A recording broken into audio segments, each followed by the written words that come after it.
TV. Bobby Aguilar. Kabanata 281. Nang marinig ang mga salita ni Kato Cain, medyo namutla ang mukha ni Bobby Aguilar. Halos bumalot kay Bobby ang isang hindi pa nagagawang pakiramdam ng krisis. Tumayo si Kato at aalis na sana. Wait! Sa sandaling ito, muling tinawag ni Bobby si Kato. Mabilis siyang lumapit kay Kato at sinabing dahan-dahan, "Maaari mo bang hayaan akong masaksihan ang iyong tunay na lakas?" Natigilan si Kato at medyo nalilito, "Anong ibig mong sabihin? Gusto kong malaman kung gaano kalaki ang agwat sa pagitan mo at sa akin." Huminga ng malalim si Bobby. Bahagyang nagsalubong ang mga kilay ni Kato. Mataimtim niyang sinabi, "Baka masaktan ka. Hanggat hindi ako mamamatay, ayos lang." Tumalikod si Bobby at pumunta sa courtyard. Pagkaraan ng ilang sandali, sinundan siya ni Kato palabas. Nang magtama ang kanilang mga mata, nagtanong si Kato, "Sigurado ka bang gusto mong makipag-spar sa akin?" Tumango si Bobby at sinabing, "Oo, sana hindi ka magpigil." Pagkatapos sabihin iyon, ang lakas ng loob ni Bobby ay sumambulat sa isang iglap. Ito ang sariling lakas ni Bobby, hindi hiniram sa Earthfiend Valley. Sa makatuwid, malayo pa rin si Bobby sa antas ng isang Grandmaster. Tumingin si Kato kay Bobby na puno ng golden light at malamig na sinabi, "Fine, I'll satisfy you." Pagkatapos sabihin iyon, nawala sa ere ang figure ni Kato, at halos agad siyang lumitaw sa harap ni Bobby. Sa pagharap kay Kato, hindi nang ahas si Bobby na itago ang kanyang lakas. Siya ay umungal at agad na na-activate ang third layer saintly body skill. At para batiin ang kamao ni Kato, ginamit ni Bobby ang kanyang trump card, ang Absolute Beginning Sacred Feast. Ang banggaan ng kanilang mga kamao ay lumikha ng napakalaking shockwave. Isang marahas na hangin ang hamampas sa isang iglap, bumunot ng mga kalapit na puno. Lumitaw ang mga bitek sa golden light sa kamao ni Bobby. Biglang umatras ang ginintoang liwanag, at ang laman ni Bobby ang nagdulot ng matinding suntok. Lumipad pa atras ang kanyang katawan, binasag ang pader sa likuran niya. Halos mabali ang braso niya, at umagos ang dugo sa buong katawan niya. Kahit na iniinda na ang katawan ni Bobby, hindi pa rin niya nakayanan si Kato. Pagtingin kay Bobby na nakahandusay sa lupa, dahan-daang naglakad si Kato. "Mabilis na ang pag-unlad mo, ngunit hindi ito sapat." Iniwan ni Kato ang mga salitang ito. Nakahiga si Bobby sa lupa, walang sinasabi. Nakatitig siya sa langit, may liwanag ng buwan sa kanyang mukha. Dexter Blair. Mas malakas pa ba siya kay Kato Cain? Mahinang bulong ni Bobby. Umalis si Kato, at napahiga si Bobby sa lupa, matagal na hindi bumangon. Ang kanyang isip ay kumikislap sa hindi mabilang na mga pag-iisip, tila manhid. Makalipas ang mahigit 10 minuto, nagpumiglas si Bobby na bumangon sa lupa. Sa pagtitiis sa sakit ng kanyang katawan, muling naging matatag ang kanyang mga mata. "Hindi ako matatalo kay Dexter Blair, o sa Taylor family." Medyo malamig ang boses ni Bobby. Mabilis siyang naupo sa sahig na naka-cross-legged at sinimulang gamutin ang kanyang mga sugat. Pagkatapos, inilabas niya ang pills sa snakeskin bag. Ang mga pills na ito ang pinakamadalisay na inner strength para sa mga martial artist, at ang mga epekto nito ay hindi mas mababa sa divine medicine. Tulad ng pagkain ng beans, pinasok ito ni Bobby sa kanyang bibig. Hindi nagtagal, naramdaman niya ang threshold ng breakthrough. Marahil ay ang katotohanan tungkol sa pamilya Taylor ang tumama sa kanya, o marahil ang puwang sa lakas ang nagpasiklab sa espiritu ng pakikipaglaban ni Bobby. Sa anumang kaso, ang kaharian ni Bobby ay hindi sinasadyang bumuti ng husto. Naging maayos ang tagumpay na ito, at madaling nalampasan ni Bobby ang antas na ito, direktang tumuntong sa 8th layer ng Foundation Establishment Stage. Sa oras na ito, lumiwanag na ang langit, at bumalik si Edward Green mula sa labas. Tumingin siya sa paligid at nagmamadaling sinabi, "Mr. Aguilar, anong nangyari dito?" Ipinilig ni Bobby ang kanyang ulo nang walang sinasabi, patuloy lang sa pagpupuno ng pills sa kanyang bibig. "Oo, ang mga pills na ito ay para sa iyo." Hindi nilunok ni Bobby ang lahat ng pills mula sa Earth Fiend Valley para sa kanyang sarili.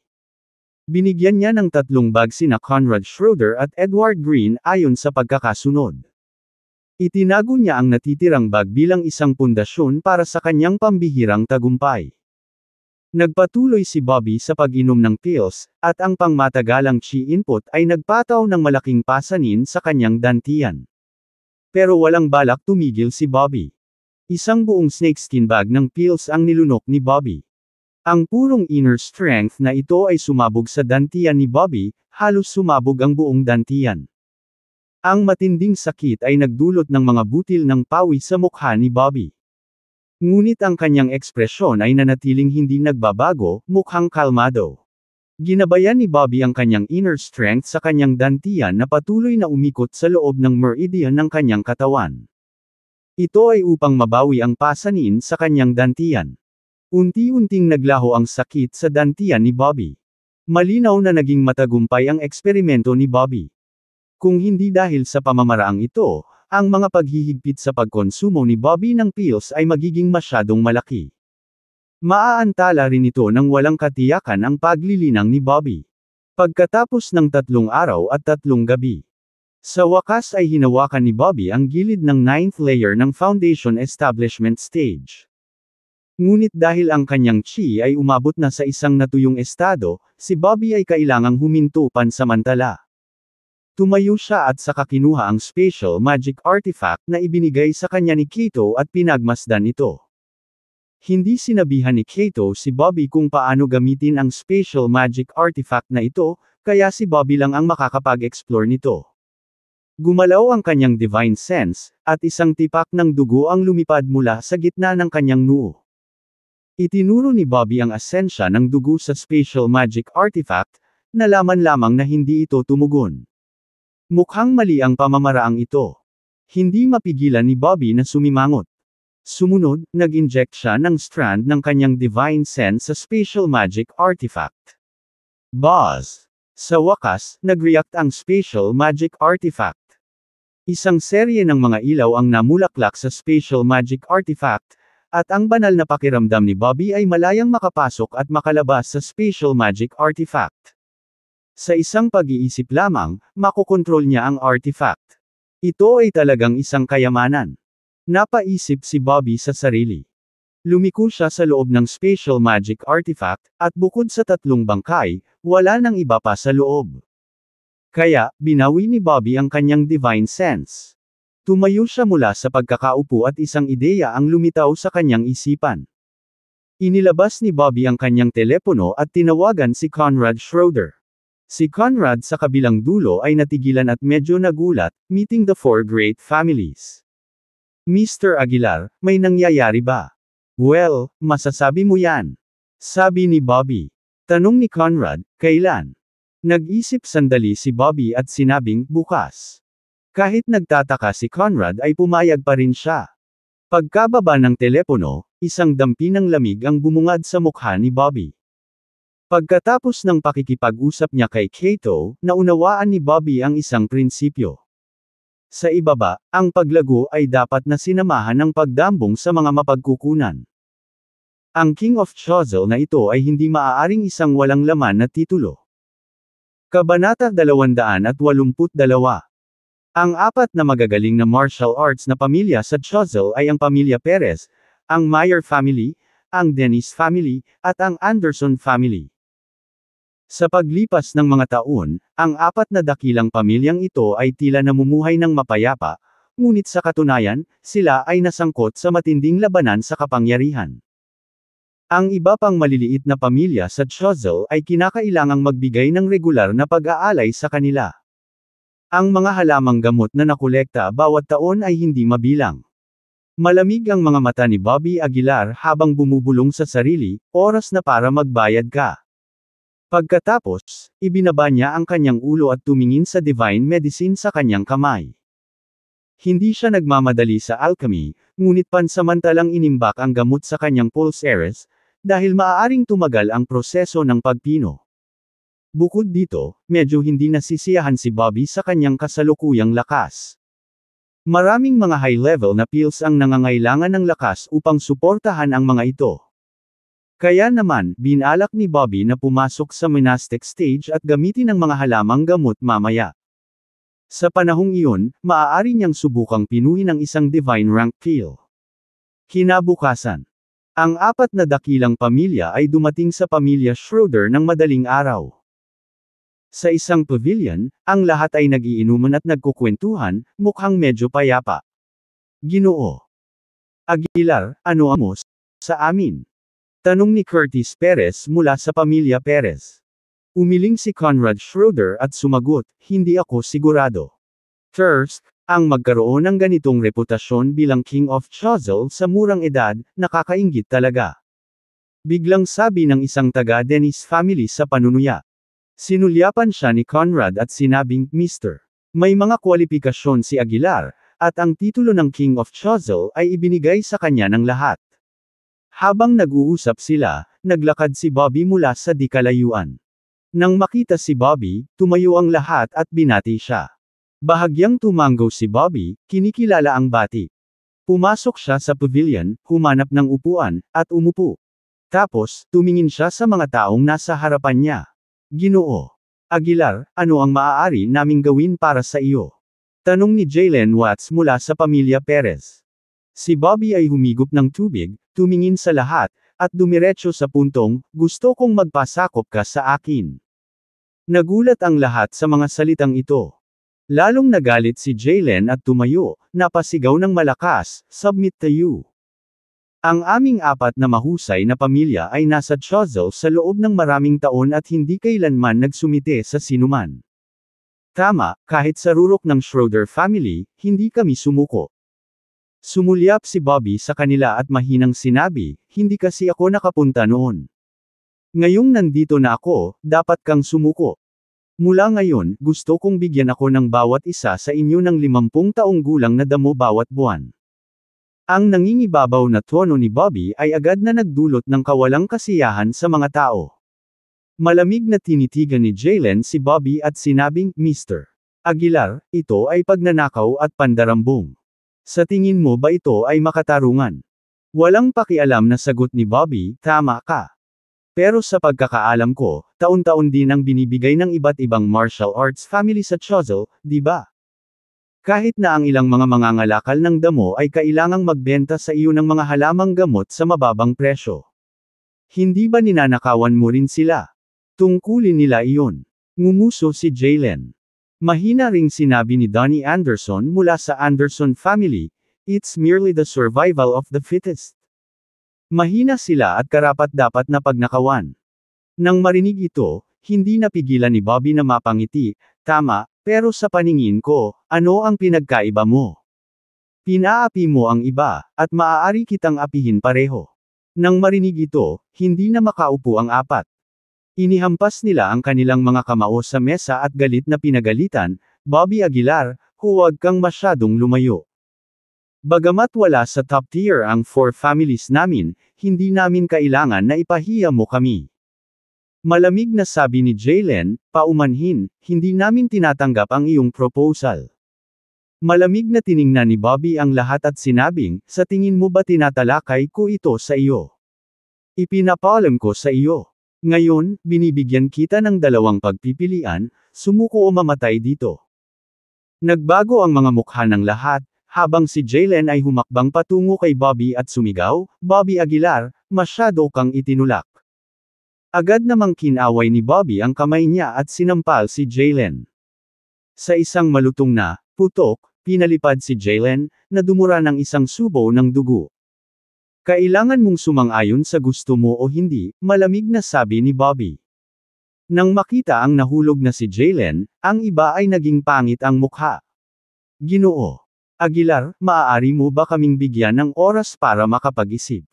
Nagngangalit si Donnie Anderson at nagtanong. Hindi. Si Bobby ay labis na nagmamalabis, hindi man lang sila binibigyan ng pagkakataon. Hey, Bobby Aguilar, alam mo ba na ang ating Dennis family ay dating isang kilalang aristokratikong pamilya sa River North Region? This time, biglang nagsalita si Archie Dennis. So, Nagtaas ng kilay si Bobby. Bahagyang sinabi ni Archie, si Reginald Tucker mula sa River North ay kaibigan ng aming pamilyang Dennis, at ang aking anak na si Joel Dennis ay kilala bilang isang henyo na katulad niya. Bueno, si Reginald minsan ay humingi ng awa sa aking paanan. Walang pakialam na sabi ni Bobby. Napahagalpak ng tawa si Archie nang marinig niya ito, yabang. Si Reginald ay isang henyo sa River North Region, paano siya humingi ng awa sa iyo? Maaari kong patunayan ang sinabi ni G. Aguilar, mataimtim na sinabi ni Conrad Schroeder. Nagmura si Archie, Conrad, nakikipagsabwatan ka lang sa Bobby na ito, sa tingin mo ba maniniwala ako sa mga salita mo? Nanlamig ang taste ni Conrad, at bigla niyang inabot at hinawakan ang leeg ni Archie. Sino ang nagbigay sa iyo ng lakas ng loob para sumigaw sa harapan ko? Malamig na sabi ni Conrad. Sa paglapat pa niya ng lakas, namula ang mukha ni Archie. Conrad, go fuck yourself. Nagnganga ang mga ngipin ni Archie at iniluwa ang mga salitang ito. Nanliligaw sa kamatayan. Biglang tinaasan ni Conrad ang kanyang pagkakahawak, at agad na nabali ang leeg ni Archie. Lahat ng naruroon ay mapula ang mukha, takot na takot. I give you 1 minute to consider, mahinang sabi ni Bobby. Pagkatapos makipagpalitan ng tingin, nagngangalit si Jaylen at sinabing, Mr. Aguilar, handa akong sumuko. Tumango si Bobby bilang kasiyahan at nagtanong, ano naman sa iyo? Ang natitirang iilan ay nagmamadali ring sumang-ayon, handa rin kaming sumuko. Nasyahang tumango si Bobby, dahan-daang tumayo, at iniwas ang tingin sa kanila. Sinabi niya, hindi ko kukunin ang iyong mga halamang gamot ng walang bayad. Pagkasabi noon ay inabot ni Bobby at may 3 foundation establishment pills sa palad niya. Ang tabletang ito ay tinatawag na foundation establishment pill, at pagkatapos itong inumin, ang iyong lakas ay tataas ng isang maliit na yugto. Pinitik ni Bobby ang kanyang mga daliri, at ang 3 tableta ay dumapo sa mga kamay ng iba. Pagkatapos matanggap ang mga table tasks, yumuko ang lahat at nagsabi, Salamat, Mr. Aguilar. Sumulyap si Bobby sa kanila at sinabing, sana may hatid ninyo sa akin ang mga halamang gamot bukas. Matapos iwanan ang mga salitang ito, naghanda si Bobby na umalis.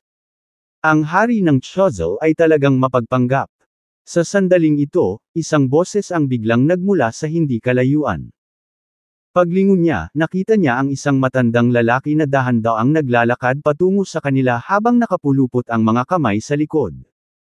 Kabanata 283. Malakas ang aura ng matanda, at kahit na walang kapansin-pansing pagbabago-bago, hindi dapat maliitin ang kanyang presensya. Sa pagtitig ng mga mata sa figure, bahagyang nagbago ang kutis ni Bobby Aguilar. Master Williams. Si Conrad Schroeder ang unang bumigkas ng pangalang ito. Ang pagdating ay walang iba kundi si Adonis Williams. Isang makabuluhang figure sa River North. Adonis Williams. Ang iba pang naruroon ay halatang naalarma. Matagal na ang nakalipas, ipinaalam ni Adonis Williams na plano niyang patayin si Bobby Aguilar, ngunit hindi nagpakita ng kanyang sarili. Sinong mag-aakala na magpapakita siya sa Williams residence ngayon? So, ikaw si Bobby Aguilar. Diretso ang tingin ni Adonis Williams kay Bobby Aguilar. Tumango si Bobby Aguilar, hindi mapagpakumbaba o mayabang, na kinumpirma, oo. Ang pagkakahawig, ito ay katakataka. Habang sinusuri ni Adonis Williams si Bobby Aguilar, sinabi niya ang mga random na salita na ito. Kumunot ang noo ni Bobby Aguilar, nagtanong, resemblance.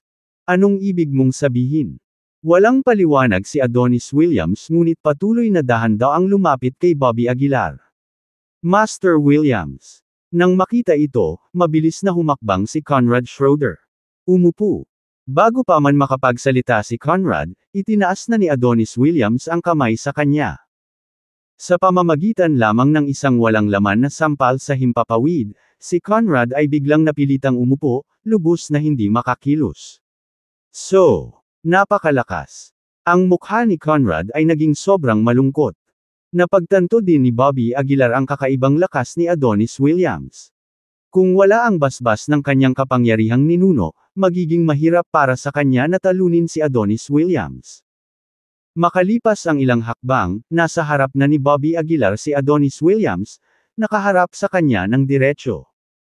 Ang malakas na aura na nagmumula kay Adonis Williams ay nagpang-inig sa mga naruroon. Gayunpaman, sa lahat ng ito, nanatiling kalmado si Bobby Aguilar, hindi mapagpanggap o mapagpakumbaba. Biglang sumabog ang aura sa paligid ni Adonis Williams. Sa isang kisap mata, nabaligtad ang pavilion. Bukod kay Conrad, lahat ng naruroon ay nagsimulang umubo ng dugo ng marahas. Malinaw na naramdaman ni Bobby Aguilar ang pressure at mabilis na ipinatawag ang kanyang lakas upang kontrahin ang puwersa ni Adonis Williams. Hindi natitinag si Bobby Aguilar, walang kagalakan o kalungkutan ang makikita sa kanyang mukha. Ang sorpresang ito Adonis Williams. Tawa siya ng tawa, katulad niya, pati mga ekspresyon at galaw mo ay pare-pareho. Hahaha. Malamig na iginiit ni Bobby Aguilar, what on earth are you talking about? Huwag pansinin ang tanong na iyon, dahan-daang nagtanong si Adonis Williams, ano ang iyong kasalukuyang kaharian ng lakas? Kumunot ang noo ni Bobby Aguilar at sumagot ng totoo, sa mga tuntunin ng lakas ng isang martial artist, nasa peak form ako ng Master Realm. Pagkaraan ng ilang sandali, nagtanong si Adonis Williams, yugto ng pagbuo ng foundation. Kick! Grabe ang pagbabago ng kutis ni Bobby Aguilar. Isa pang cultivator na tinalikuran ang martial path. Marami kang alam. Malamig na sabi ni Bobby Aguilar. Lumakad pasulong si Adonis Williams habang nasa likod ang kanyang mga kamay at mahinang sinabi, maaari kang umalis. Sa 3 araw, bibisita ako. Sana hindi mo ako bigwan. Bisita. Siyempre, malinaw na iminumungkahi nito na plano niyang salakayin si Bobby Aguilar. Master Williams. Nakikiusap ako sa iyo na magpakita ng awa. Pakiusap ni Conrad. Gayunpaman, si Adonis Williams ay nakatitig sa langit, bumubulong sa ilalim ng kanyang hininga, hindi ko inaasahan na makikilala ko ang kanyang inapo. Sa puntong ito, biglang lumingon si Adonis Williams kay Bobby Aguilar at mahinang nagsabi, hindi kita ibubuli. Pipigilan ko ang aking sarili sa paghahangad ng foundation. Building stage peak para labanan ka. Marahas na nagkontrata ang mga mag-aaral ni Bobby Aguilar. Si Adonis Williams ay talagang kusang pigilin ang sarili niyang lakas. Masyado itong maginoo. Seryoso ka. Kumunot ang noo ni Bobby Aguilar. Bahagyang sinabi ni Adonis Williams, ako, si Adonis Williams, ay hindi nagsisinungaling. Sige. Tumawa si Bobby Aguilar. Ikaw ang pinakamatapang na kalaban na nakilala ko. Sabi ni Bobby Aguilar. Hindi kumibo si Adonis Williams, isang hakbang siya at nawala sa paningin ng lahat sa isang kisap mata. Ang bilis naman. Namutla agad ang mukha ni Bobby Aguilar. Ito ay maihahambing sa pag-urong ng lupa sa 1 inch. Maaaring hindi ito makamit ni Kato Cain. Itong Adonis Williams, ay hindi simple. Palihim na naisip ni Bobby Aguilar sa sarili. Pagkatapos, lumingon siya kay Conrad Schroeder at sinabing, mauuna na ako. Mabilis na pinigilan ni Conrad Schroeder si Bobby Aguilar, sabik na sinabi, Adonis. Si Williams ay mas makapangyarihan kaysa sa iyong iniisip, bakit hindi? Humihingi kami ng tawad sa kanya. Pinagtawanan siya ni Bobby Aguilar, sa parehong ranggo, wala akong takot sa sinuman. Matapos iwanan ang mga salitang ito, hindi pinansin ni Bobby Aguilar si Conrad Schroeder at umalis. Dahil napakaseryoso ni Adonis Williams, natural na hindi na kailangan pang ayusin ni Bobby Aguilar ang kanyang mga porma sayon. Umupo siya sa bahay, tahimik na naghihintay na magpakita si Adonis Williams. Mabilis na kumalat ang balitang ito sa Choiseul at River North Region. Sa loob ng ilang sandali, ang mga reporter mula sa River North Martial Arts Association ay sumugod sa Choiseul, kahit na nagtago sa bahay ni Bobby Aguilar. Sa kabilang panig, sa Bergerac Province, River North. Si Adonis Williams ay patungo sa River North na nag-iisa, nang walang kasamang mga disipulo. Ang buong pamilya Williams ay nasa ilalim ng kontrol ng pinakamatandang estudyante ni Adonis Williams, si Patrick Ivory. Sa sandaling ito, maingat na pumapasok si Patrick Ivory sa silid ni Adonis Williams. Ang silid na ito ay kung saan matatagpuan ang Enlightenment Tea. Si Patrick Ivory ay palaging gumagawa ng tsaa para kay Adonis Williams. Gayunpaman, walang ideya si Patrick Ivory na hindi ito ordinaryong tsaa. Dahil sinabi sa kanya ni Adonis Williams, gusto niya itong Enlightenment Tea ngunit walang pagkakataon. Ngunit ngayon, sa wakas ay dumating ang pagkakataon. Binuksan niya ang aparador at mabilis na nakita ang 300 Enlightenment Tea na nakalagay sa loob. Sa kabutihang palad ay nandito pa rin ito. Ang mga mata ni Patrick Ivory ay kumikinang, matindi ang titig sa Enlightenment Tea. Pagkatapos, direktang kinuha ni Patrick Ivory ang 3 dahon ng tsaa, itinulak ang lahat sa kanyang bibig at nagsimulang ngumunguya. Pagpasok pa lang ng Enlightenment Tea sa tiyan niya, namula ang mga mata ni Patrick Ivory. Naramdaman na lang niya na ang sariling katawan ay pumuputok ng aura na hindi sa kanya. Maging ang kanyang ranggo ay mabilis na tumaas. Sa oras na ito, si Patrick Ivory ay isa lamang Master of the First Rank, at pagkatapos lunukan ng 3 Enlightenment Teas, ang lakas ni Patrick Ivory ay tuwirang nakapasok sa kaharian ng Grandmaster of the 8th Rank. Daig pa niya si Adonis Williams. Naramdaman ni Patrick Ivory ang kapangyarihang ito, at agad na humagalpak ng tawa. Ang Enlightenment Tea ay isang banal na bagay, hahaha. Puno ng kabaliwan ang mga mata ni Patrick Ivory. Dapat mong malaman na kahit sa mundo ng paglilinang, ang Enlightenment Tea ay isang napakabihirang banal na bagay. Pabayaan ang mundo ng tao. Si Patrick Ivory ay nagpakita ng panunuya sa mga sulok ng kanyang bibig at bumulong, hihihi. Adonis Williams, salamat. Shuzzle panlalawigang lungsod. Naka-cross-legged si Bobby Aguilar sa lupa, tahimik na nararamdaman ang daloy ng Chi Gene sa kanyang mga meridian. Bagamat naniniwala si Bobby Aguilar na wala siyang mahahanap na kalaban sa parehong antas, hindi pa rin niya pinang-ahas na maliitin si Adonis Williams. Mabilis na lumipas ang oras, at sa isang kisap mata, dumating na ang araw ng kanilang paghaharap. Sa araw na ito, madaling araw, nagpakita si Adonis Williams sa Bobby Aguilar. News ng hindi inaasahan. At si Bobby Aguilar ay naka-cross-legged sa lupa, bahagyang nakapikit ang mga mata. Master Williams, nandito ka na. Sa sandaling lumitaw si Adonis Williams, tahimik na sinabi ni Bobby Aguilar. Si Adonis Williams, na nakadikip ang kanyang mga kamay sa kanyang likuran, ay sumasang-ayon na nagsabi, karapat-dapat sa kanyang inapo, ang iyong mga pandama ay lubhang masigasig. Agad na nagsalubong ang kilay ni Bobby Aguilar. Tumayo siya at tumingin kay Adonis Williams, malamig na sinabi, patuloy mong sinasabi na ako ang kanyang inapo, sino ang siya, na sinasabi mo sa iyong mga salita? Kabanata 284. Bahagyang ngumiti si Adonis Williams, gusto mong malaman. Hindi umimik si Bobby Aguilar bagkus ay nakatitig lang ng mataman kay Adonis Williams. Dahan-daang sinabi ni Adonis Williams, kung matatalo mo ako, natural kong sasabihin sa iyo. Kung gayon, huwag tayong mag-aksaya ng oras. Malamig na sabi ni Bobby Aguilar.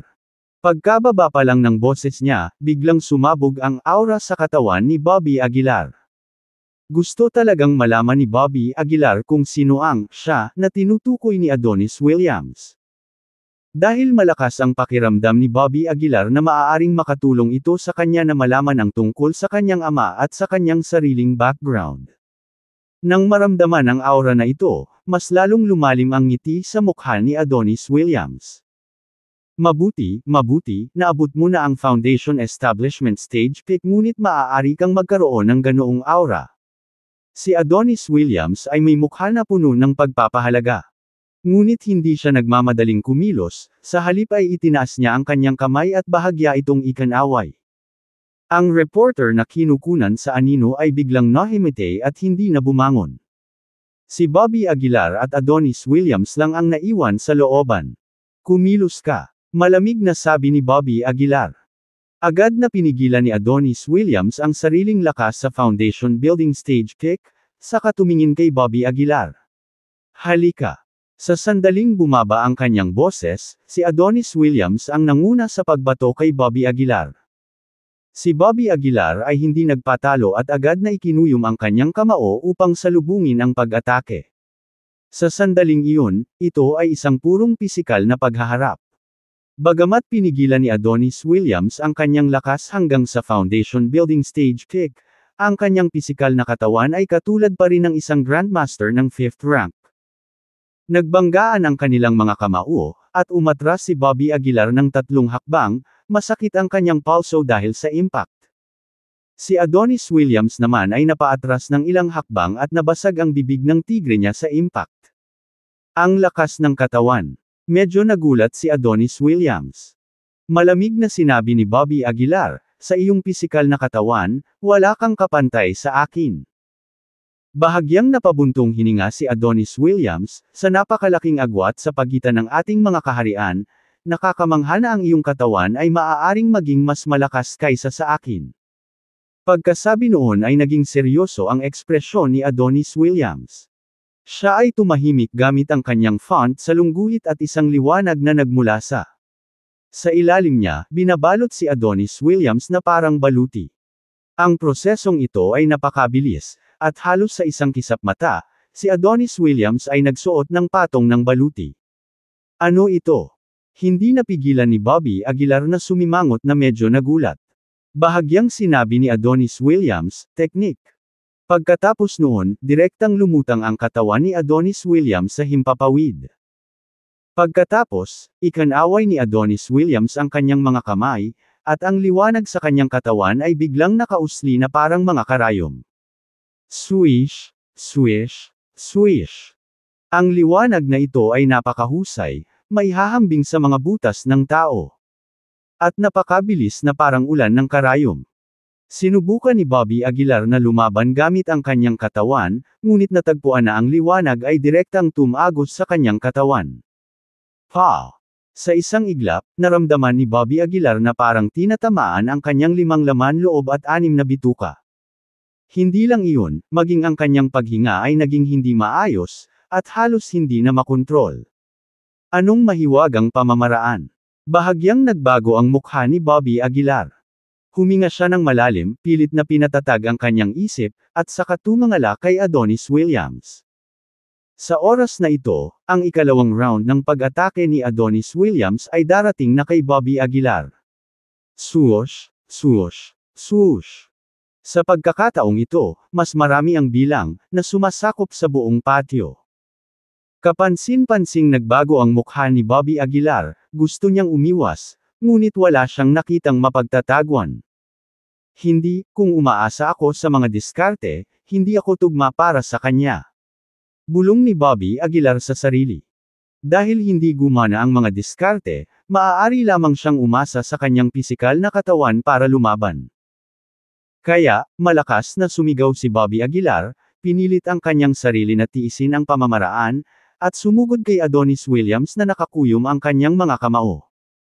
Ngunit sa sorpresa ni Bobby Aguilar, walang intensyon si Adonis Williams na makipagkompetensya sa kanya ng pisikal.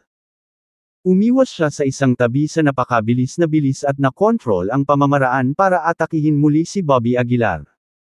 Walang humpay na hinabol siya ni Bobby Aguilar ngunit hindi niya magawang hawakan si Adonis Williams kahit na anong mangyari. Sa isang maikling sandali, si Bobby Aguilar ay natamaan na ng daan-daang karayom. Nababagabag ang kanyang hininga hanggang sa hindi na niya ito makontrol. Hindi maganda, kung magpapatuloy ito, tiyak na matatalo ako. Tumutulo ang pawis sa noo ni Bobby Aguilar. Sa huli ay hindi ka sa akin, walang pakialam na sabi ni Adonis Williams.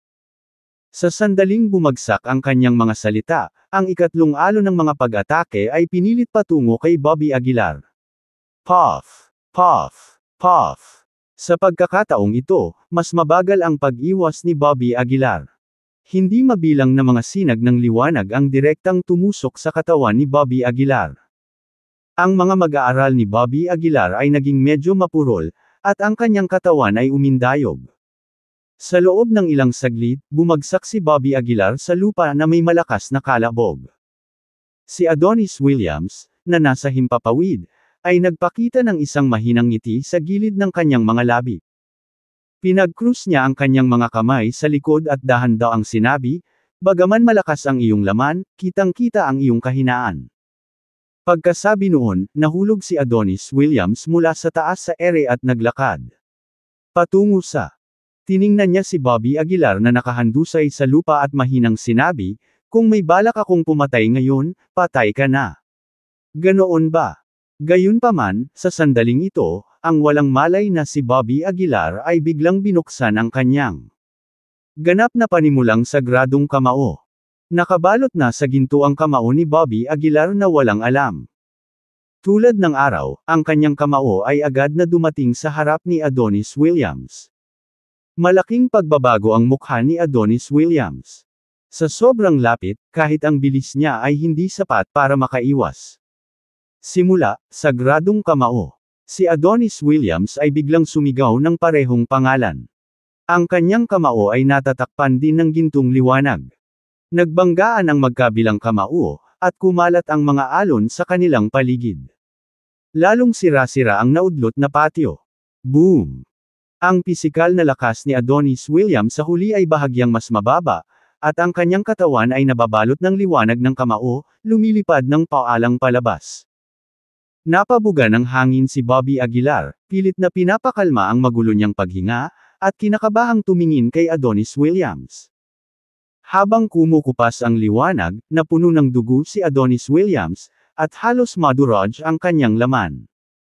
Naikuyom ni Bobby Aguilar ang kanyang mga kamao at muling sumugod kay Adonis Williams. Sa kritikal na sandali na ito, pinakawalan ni Adonis Williams ang power suppression at mabilis na nakabawi sa kanyang pick. Bang! Bilang isang Grandmaster ng ikalimang ranggo, madaling nahuli ni Adonis Williams ang kamao ni Bobby Aguilar. Hindi napigilan ni Bobby Aguilar ang inis, "Manloloko ka." Mapait na ngumiti si Adonis Williams, "Kung patuloy kong pigilan ang aking kapangyarihan, namatay na ako sa kamaong ito ngayon." Pagkasabi noon, pinakawalan ni Adonis Williams ang kanyang kamao at dahan-daang sinabing, "Nagkukunwaring down at inaakit akong lumapit bago samantalahin ang pagkakataon. Hindi masama, ang iyong karanasan sa pakikipaglaban ay lampas sa aking imahinasyon." Walang oras si Bobby Aguilar para makinig sa kanya, at sabik siyang nagtanong, "Nanalo ako, tama ba?" "Nanalo ka," bahagyang tumango si Adonis Williams. Nagmamadaling sinabi ni Bobby Aguilar, "Bueno, tulad ng ipinangako, dapat mong sagutin ang tanong ko." Hinaplos ni Adonis Williams ang kanyang balbas at ngumiti, "Magtanong ka." Mataimtim na sinabi ni Bobby Aguilar, "Bakit alam mo rin ang absolute beginning?" Sagradong kamao. Ang absolute beginning sacred feast ay ang pamana na iniwan ng kanyang ama, ngunit si Adonis Williams ay nagpakita rin ng parehong pamamaraan. Hindi mapigilan ni Bobby Aguilar na mamangha. Tumingin si Adonis Williams kay Bobby Aguilar at dahan-daang sinabing nakangiti, "Itinuro ito sa akin ng iyong ama. Kahit ang pangalan ko ay ibinigay niya." Nang marinig ito, biglang nagkontrata ang mga pupils ni Bobby Aguilar. Kabanata 285. Oo naman. Si Adonis Williams ay kamag-anak ng kanyang ama. Medyo nabalisa ang emosyon ni Bobby Aguilar. Nag-iba-iba pa ang hininga niya. Tila napansin ni Adonis Williams ang emosyon ni Bobby Aguilar, at umupo sa harap ng isang bato, pagkatapos ay dahan-daang sinabi, "Mukhang wala kang masyadong alam tungkol sa iyong ama."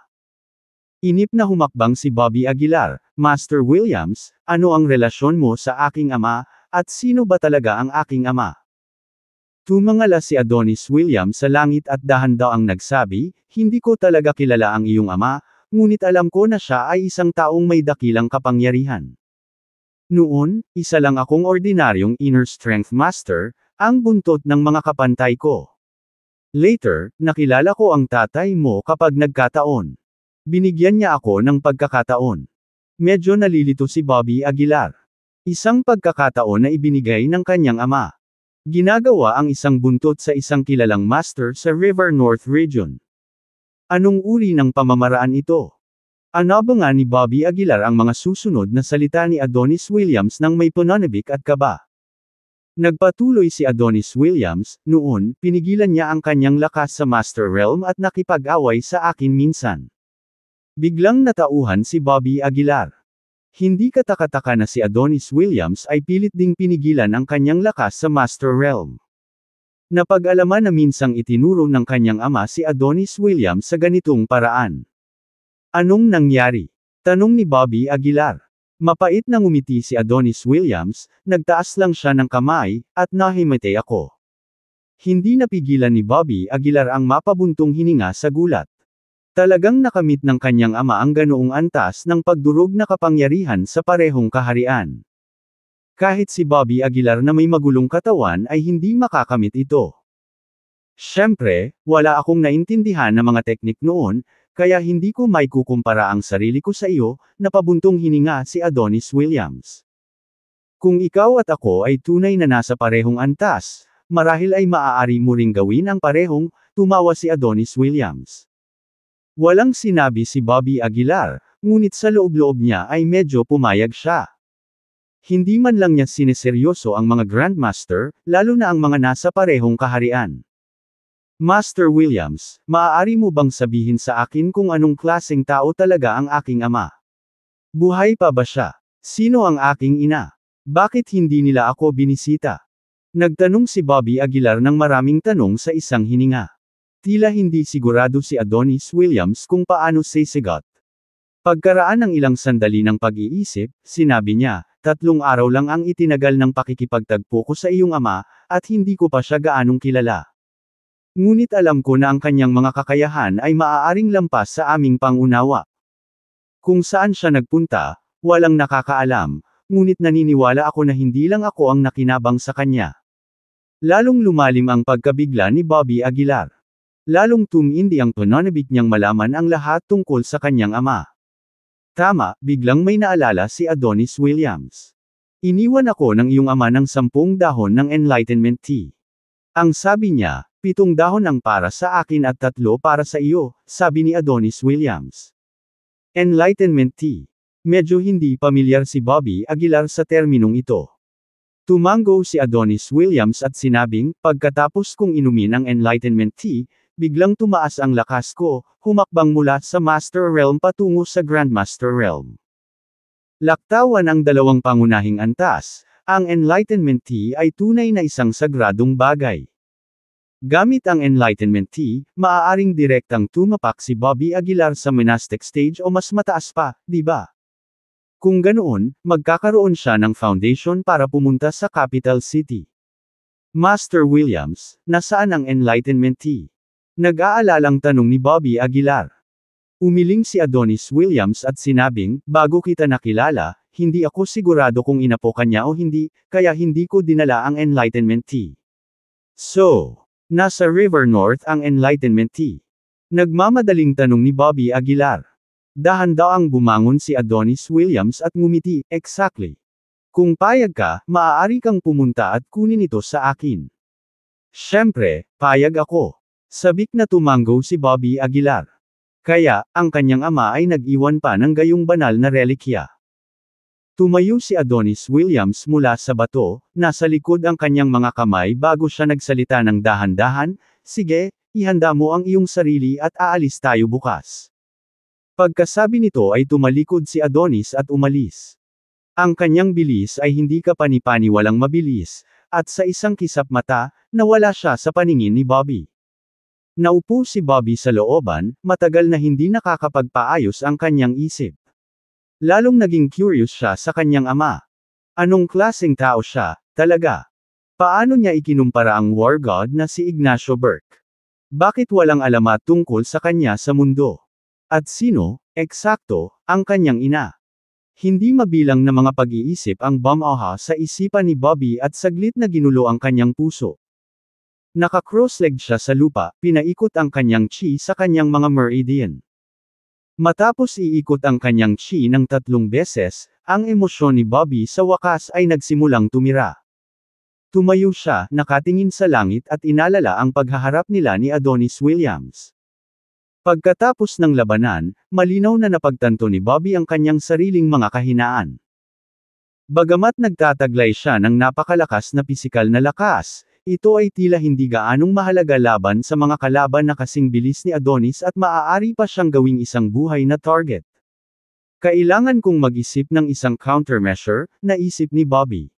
Bumalik siya sa kanyang silid at nagsimulang maghanap ng mga pamamaraan sa kanyang mana. Sa labas, tuluyang nagising ang mga walang malay na reporter. Sa pagtingin sa tanawin sa looban, naiintindihan nilang nalilito sila. Nasaan sila? Saan sila pumunta? Anong nangyari sa atin? Bakit bigla tayong nawalan ng malay? Judging from the state of the courtyard, parang nag-away na silang dalawa. Pagkatapos ng maraming pagsasaalang-alang, nagpasya silang kapanayaman si Bobby. Nanguna ang isang batang babaeng reporter na katatapos lang ng kolehiyo. Nakasuot ng business attire, ang kanyang suot ay nagpatingkad sa kanyang figure ng mapang akit. Itinulak ng babaeng mamamahayag, na sinundan ng iba pa, ang pinto. Pagkabukas pa lang ng pinto ay biglang bumukas ang mga mata ni Bobby. Sino ang nagpahintulot sa iyo na pumasok? Malamig na tanong ni Bobby. Mabilis na lumapit ang babaeng mamamahayag at magalang na nagsalita, "I'm sorry, Mr. Aguilar. Kami ay mga reporter mula sa River North Martial Arts Association at may tanong kami sa iyo." Sumulyap si Bobby sa kanya at sumagot, "Paumanhin, wala akong oras." "Sabi ko, wala akong oras," putol ni Bobby sa kanya. Napaatras lang ang babaeng reporter at malungkot na umalis. Kinaweyan ni Bobby ang kamay at sinara ang pinto. Kinagabihan, bumalik si Edward Green mula sa labas. Umupo siya sa tabi ni Bobby at sinabing, "Mr. Aguilar, lumabas ako at namamasyal ngayon, at ito ay lubos na mabunga. Kasunod ng paraan ng paghinga na itinuro mo sa akin, ang aking pag-unlad ay napakabilis." Sumulyap si Bobby kay Edward, at sa katunayan, naabot na niya ang rurok ng Inner Strength Masters. Napakabilis ng kanyang pag-unlad. "Ginoo Aguilar, dadalhin kita bukas. Ang chi doon ay napakarami." Excited na sabi ni Edward. Medyo nagulat si Bobby, ngunit magsasalita pa sana siya, isang katok sa pinto ang sumabad sa kanya. Binuksan ni Edward ang pinto at nakita ang isang babaeng nakasuot ng propesyonal. Ito ay walang iba kundi ang babaeng mamamahayag. "Nakauwi na ba si Bobby Aguilar?" tanong niya sa malambing na boses. Mabilis na sumigaw si Edward patungo sa silid, "Mr. Aguilar, may isang busty girl na naghahanap sa iyo."